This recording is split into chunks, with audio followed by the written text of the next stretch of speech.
ये कहानी एक बादशाह की है जिसे अपने कुत्ते से बड़ा प्यार था और वो हमेशा शाही अंदाज में रहता था। बादशाह के राज्य के लोग कहते, काश हम भी बादशाह के कुत्ते होते तो हमारी ज़िंदगी भी थोड़ी ठीक होती।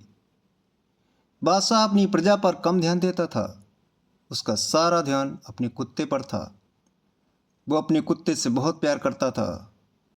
कुछ लोग बादशाह की मिसाल देते थे कि अगर जानवरों से प्यार करना है तो बादशाह से सीखिए। बादशाह जहाँ भी जाते थे वहाँ भी अपने पालतू कुत्ते को साथ में रखते थे। यहाँ तक कि दरबार में भी उनका कुत्ता हमेशा बैठा रहता था। एक बार बादशाह को किसी दूसरे राज्य के राजा से मिलने जाना था, पर वहाँ तक जाने का रास्ता समुद्री था। बादशाह वहाँ जाने के लिए अपने जहाज़ में सवार हुए। उनके साथ बादशाह के मंत्री, सैनिक और कुछ सवारी लोग भी थे। अब बादशाह जहाँ भी जाता वहाँ वो अपने प्यारे कुत्ते को भी साथ लेकर जाता था। बादशाह के कुत्ते के लिए ये पहला समुद्री सफ़र था।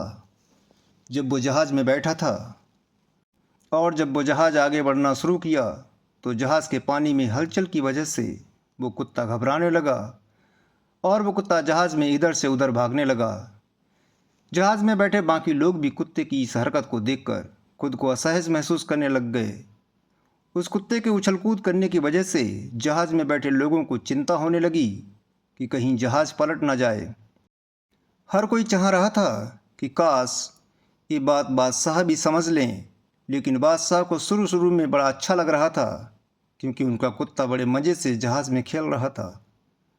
अब थोड़ी देर बाद बादशाह को भी ये चीज़ चिढ़ाने लगी और उन्हें लगने लगा कि कहीं कोई खतरा ना हो जाए और अपने इस कुत्ते के इस तरह उछल कूद करने की वजह से कहीं जहाज़ ही ना पलट जाए।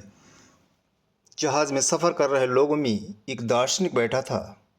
उस दार्शनिक ने सोचा और बादशाह के पास जाकर बोला, गुस्ताखी माफ़ हो हुजूर, लेकिन हमें कुछ न कुछ करना होगा, वरना ये आपका प्यारा कुत्ता हम सबको मुसीबत में डाल देगा और इस जहाज़ को पलटी कर देगा।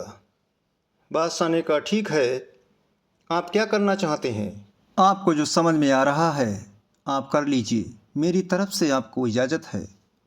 तभी वो दार्शनिक गया और अपने साथ दो लोगों को लेकर आया। अब उन तीनों ने मिलकर उस कुत्ते को पकड़ा और समुद्र में फेंक दिया। जैसे ही कुत्ता समुद्र में गिरा तब उसकी जान पर बनाई। वो समझ नहीं पा रहा था कि अब वो क्या करे। तब उसने डरते हुए कैसे भी करके जहाज़ को पकड़ लिया और थोड़ी देर तक वैसे ही जहाज़ के साथ समुद्र के पानी में तैरता रहा। दार्शनिक ने अपने साथियों से कहा कि अब इसको उठाकर वापस जहाज़ में लेकर आते हैं। कुत्ता जहाज़ में वापस आने के बाद चुपचाप से जहाज़ के एक कोने में जाकर बैठ गया। बादशाह और बाकी लोगों को समझ में नहीं आया कि ये क्या हो गया। अचानक से इस कुत्ते की उछल कूद कैसे बंद हो गई। तब बादशाह ने दार्शनिक से पूछा, तुमने क्या किया जो कुत्ता इतना उछल कूद कर रहा था? वो अचानक से पालतू बकरी बन गया। दार्शनिक ने कहा, बड़ी सीधी सी बात है, ज़िंदगी में जब तक खुद पर कोई परेशानी नहीं आती तब तक हमें दूसरे की परेशानियां समझ नहीं आती, और ख़ुद की जान पर जब बनाती तब हम दूसरे की परिस्थितियां अपने आप समझ जाते हैं। इस कहानी से हमें यही सीख मिलती है कि जब कमी और बुराई देखनी है तो सबसे पहले खुद की देखिए और उसे ठीक करने की कोशिश कीजिए। कहानी पढ़ने के लिए आपका बहुत बहुत धन्यवाद।